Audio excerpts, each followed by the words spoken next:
طلاق دو بار ہے، پھر یا تو سیدھی طرح عورت کو روک لیا جائے یا بھلے طریقے سے اس کو رخصت کر دیا جائے۔ اور رخصت کرتے ہوئے ایسا کرنا تمہارے لیے جائز نہیں ہے کہ جو کچھ تم انہیں دے چکے ہو اس میں سے کچھ واپس لے لو۔ البتہ یہ صورت مستثنیٰ ہے کہ زوجین کو اللہ کے حدود پر قائم نہ رہ سکنے کا اندیشہ ہو۔ ایسی صورت میں اگر تمہیں یہ خوف ہو کہ وہ دونوں حدود الہی پر قائم نہ رہیں گے تو ان دونوں کے درمیان یہ معاملہ ہو جانے میں مضائقہ نہیں کہ عورت اپنے شوہر کو کچھ معاوضہ دے کر علیحدگی حاصل کر لے۔ یہ اللہ کے مقرر کردہ حدود ہیں، ان سے تجاوز نہ کرو، اور جو لوگ حدود الہی سے تجاوز کریں وہی ظالم ہیں۔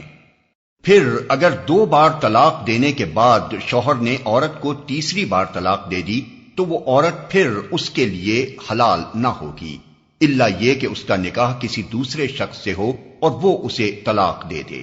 تب اگر پہلا شوہر اور یہ عورت دونوں یہ خیال کریں کہ حدود الہی پر قائم رہیں گے تو ان کے لیے ایک دوسرے کی طرف رجوع کر لینے میں کوئی مضائقہ نہیں۔ یہ اللہ کی مقرر کردہ حدیں ہیں جنہیں وہ ان لوگوں کی ہدایت کے لیے واضح کر رہا ہے جو اس کی حدوں کو توڑنے کا انجام جانتے ہیں۔ اور جب تم عورتوں کو طلاق دے دو اور ان کی عدت پوری ہونے کو آ جائے تو یا بھلے طریقے سے انہیں روک لو یا بھلے طریقے سے رخصت کر دو۔ محض ستانے کی خاطر انہیں نہ روکے رکھنا کہ یہ زیادتی ہوگی، اور جو ایسا کرے گا وہ در حقیقت آپ اپنے ہی اوپر ظلم کرے گا۔ اللہ کی آیات کا کھیل نہ بناؤ، بھول نہ جاؤ کہ اللہ نے کس نعمت عظمیٰ سے تمہیں سرفراز کیا ہے۔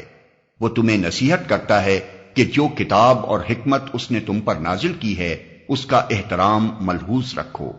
اللہ سے ڈرو اور خوب جان لو کہ اللہ کو ہر بات کی خبر ہے، اور جو ایسا کرے گا وہ در حقیقت آپ اپنے ہی اوپر ظلم کرے گا۔ جب تم اپنی عورتوں کو طلاق دے چکو اور وہ اپنی عدت پوری کر لیں تو پھر اس میں مانے نہ ہو کہ وہ اپنے زیر تجویز شوہروں سے نکاح کر لیں جبکہ وہ معروف طریقے سے باہم مناکحت پر راضی ہوں۔ تمہیں نصیحت کی جاتی ہے کہ ایسی حرکت ہرگز نہ کرنا اگر تم اللہ اور روز آخر پر ایمان لانے والے ہو۔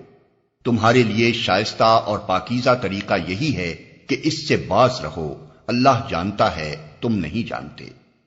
جو باپ چاہتے ہوں کہ ان کی اولاد پوری مدت رضاعت تک دودھ پیے تو مائیں اپنے بچوں کو کامل 2 سال دودھ پلائیں۔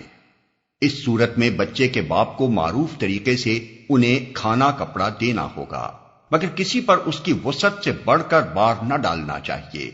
نہ تو ماں کو اس وجہ سے تکلیف میں ڈالا جائے کہ بچہ اس کا ہے، اور نہ باپ ہی کو اس وجہ سے تنگ کیا جائے کہ بچہ اس کا ہے۔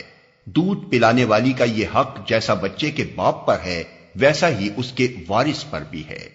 لیکن اگر فریقین باہمی رضامندی اور مشورے سے دودھ چھڑانا چاہیں تو ایسا کرنے میں کوئی مضائقہ نہیں، اور اگر تمہارا خیال اپنی اولاد کو کسی غیر عورت سے دودھ پلوانے کا ہو تو اس میں بھی کوئی حرج نہیں، بشرطے کہ اس کا جو کچھ معاوضہ طے کرو وہ معروف طریقے پر ادا کر دو۔ اللہ سے ڈرو اور جان رکھو کہ جو کچھ تم کرتے ہو سب اللہ کی نظر میں ہے۔ تم میں سے جو لوگ مر جائیں ان کے پیچھے اگر ان کی بیویاں زندہ ہوں تو وہ اپنے آپ کو 4 مہینے 10 دن روکے رکھیں، پھر جب ان کی عدت پوری ہو جائے تو انہیں اختیار ہے اپنی ذات کے معاملے میں معروف طریقے سے جو چاہیں کریں، تم پر اس کی کوئی ذمہ داری نہیں ہے، اللہ تم سب کے اعمال سے باخبر ہے۔ زمانہ عدت میں خاتم ان بیوہ عورتوں کے ساتھ منگنی کا ارادہ اشارے کنائے میں ظاہر کر دو، خواہ دل میں چھپائے رکھو، دونوں صورتوں میں کوئی مضائقہ نہیں۔ اللہ جانتا ہے کہ ان کا خیال تو تمہارے دل میں آئے گا ہی، مگر دیکھو خفیہ عہد و پیمان نہ کرنا، اگر کوئی بات کرنی ہے تو معروف طریقے سے کرو، اور عقد نکاح باندھنے کا فیصلہ اس وقت تک نہ کرو جب تک کہ عدت پوری نہ ہو جائے۔ خوب سمجھ لو کہ اللہ تمہارے دلوں کا حال تک جانتا ہے، لہذا اس سے ڈرو، اور یہ بھی جان لو کہ اللہ بردبار ہے، چھوٹی چھوٹی باتوں سے درگزر فرماتا ہے۔